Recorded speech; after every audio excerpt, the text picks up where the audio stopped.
Você já chegou no final do mês sem saber para onde seu dinheiro foi? Isso também já aconteceu comigo.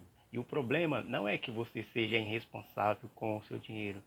O problema é que ninguém te ensinou isso quando você era pequeno, e quando você estava na escola. Mas por que ninguém ensinou educação financeira na escola? Isso acredito que seja porque muitos dos professores e das escolas às vezes nem sabem, nem entendem também o que é isso. Mas eu acredito que seja um problema sistêmico. E as pessoas não querem que você realmente entenda isso para que você seja manipulado, seja controlado pelo sistema. Mas você pode dar o primeiro passo hoje e começar a aprender o que é realmente educação financeira. E o que é educação financeira? Educação financeira não é você cortar gastos pequenos como o cafezinho.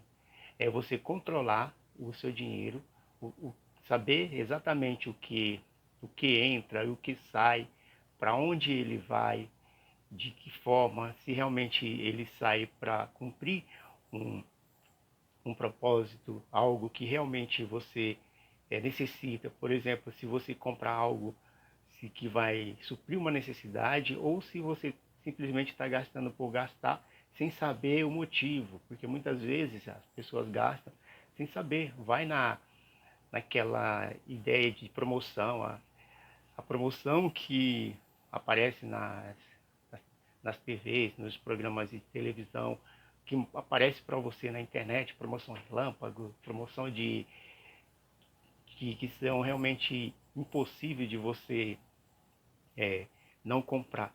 Mas aí você tem que se policiar quanto a isso para você não cair nessas armadilhas. Porque o mercado, ele vive disso, vive de vendas. E você como entendedor, a partir de agora, vai entender o que é educação financeira, vai procurar entender mais, estudar sobre o assunto, você pode se blindar quanto a essa enxurrada de propaganda que aparece para você, seja online, né, através dos canais aí de mídias sociais, porque as mídias, na verdade, elas não são mídias sociais, elas são mídia de anúncios. Porque antes as pessoas utilizavam essa rede para fazer amizade, se socializar, mas hoje em dia é somente para consumir conteúdo que não vai te agregar nada e vai ser impactado pelos anúncios. E, consequentemente, você cai no consumismo material, comprando coisas que não vão agregar na sua vida. Enfim, já entrei um pouco para o lado que cabe ser abordado em outro vídeo, mas aqui você vai entender. Eu vou olhar aqui para o lado porque eu tenho uma colinha aqui. Então, assim, o que diz aqui, o que é educação financeira, na verdade, o que eu já falei não é cortar o cafezinho, é entender a relação que você tem com o dinheiro, tomar decisões com consciente com o que você ganha, né? E, e por que isso é importante na nossa vida? Tá? Por exemplo, vamos supor que existe duas pessoas que trabalham no mesmo lugar e ganham o mesmo salário, ou seja, valores iguais. Vamos dar um exemplo aí de 3 mil reais, 4 mil reais, vamos dizer.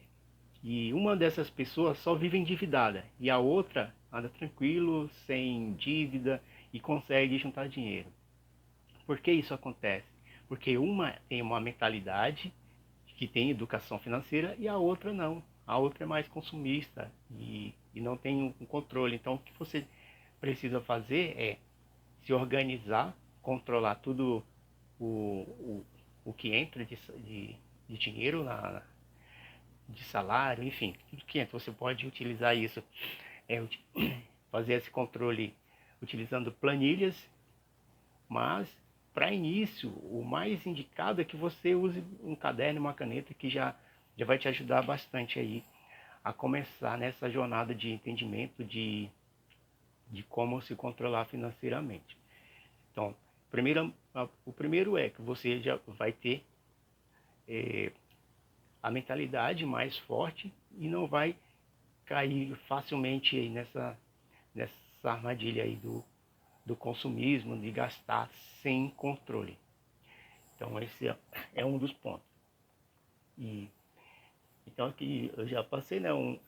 Existem 3 pilares principais que você deve entender, que é a parte que é o controle, né? Entender tudo que entra e o que sai, para onde vai e por quê.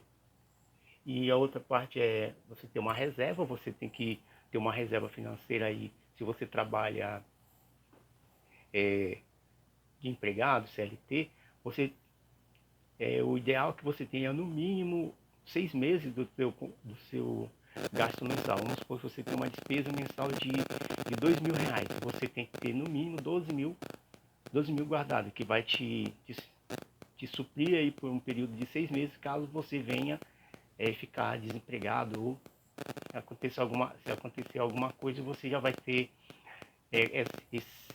essa reserva ali para te ajudar e você não ficar mais apertado do que possivelmente esteja.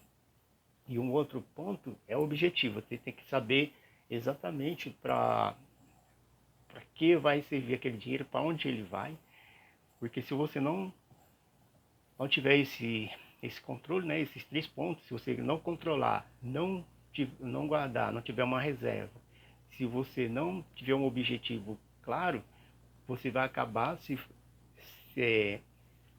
frustrando e gastando sem um controle. Vai ser uma pessoa descontrolada financeiramente.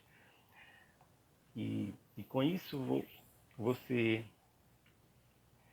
tendo esse controle, você vai realmente estar mais em paz. Você vai sentir uma paz, porque se, por exemplo, se acontecer algum imprevisto, vamos supor, se falta um gás, se você não tem o dinheiro para suprir aquela necessidade naquele momento, você vai ficar preocupado, vai procurar empréstimo, vai cair na armadilha de cartão, enfim. E se você tiver uma reserva, você já vai ficar mais tranquilo, você não vai perder a paz, porque por não ter aquele dinheiro para suprir aquela necessidade do momento. E eu dei o exemplo do gás, mas pode acontecer, por exemplo, se tem um carro, o carro fura o pneu, dá algum problema técnico aí, mecânico, enfim. E aí o exemplo você pode buscar em várias situações. Uma pessoa fica doente, não tem dinheiro para comprar um remédio, por exemplo, aí já complica ainda mais. Aí a paz vai literalmente pro ralo, né? Então, se você chegou até aqui, você já sabe mais do que 99% das pessoas sobre educação financeira. Então, você pode dar o próximo passo de ir estudando, procurando mais conteúdo.